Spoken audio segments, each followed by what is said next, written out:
Dr. Rajan Kochhar, and sharing your insight. Now we move on to our next news. Back to Asia. North Korea has brushed off South Korea's peace overtures as a pipe dream. Kim Yo Jong, sister of leader Kim Jong-un, denied reports that Pyongyang removed border loudspeakers and said there are no plans to do so. South Korea's military is standing by its assessment that some were dismantled, but warns against taking Pyongyang's statements at face value.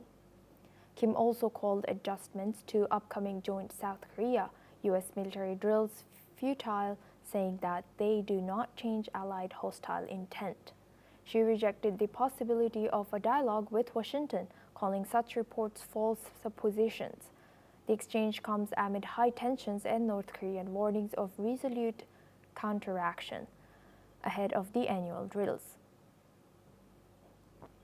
Now for this discussion, we are joined by Dr. Sanjay Kumar. He's a journalist at the Korea Herald. Thank you, Dr. Sanjay, for joining us today and staying with us.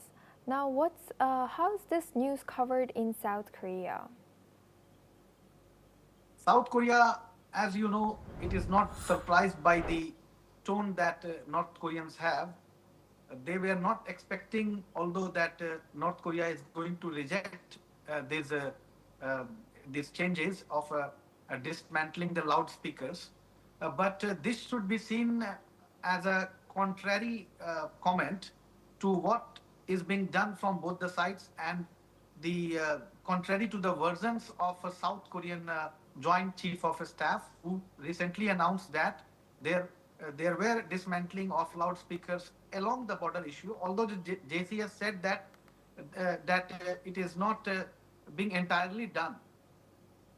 So this contrary statement is being not well received in South Korea, because there is a contradiction here. But if you see from both the inter-Korean perspectives, South Korea's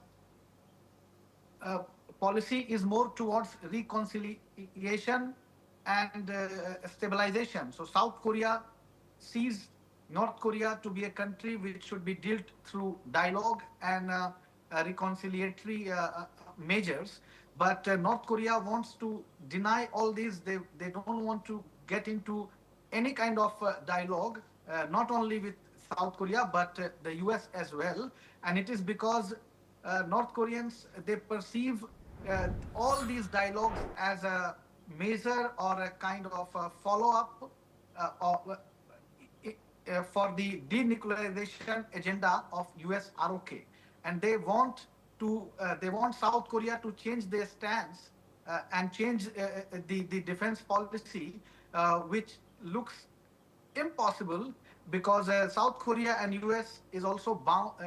They are bound by the defense agreement signed on 1st of October 1953. So in the alignment of those treaties and agreements, US and ROK always practice drillings for the peaceful East Asian region. So this should not be changed just because of North Korea's statements. So this is how South Korea is seeing all these statements coming out. Thank you very much, Dr. Sanjay Kumar, for joining us and sharing that insight all the way from South Korea.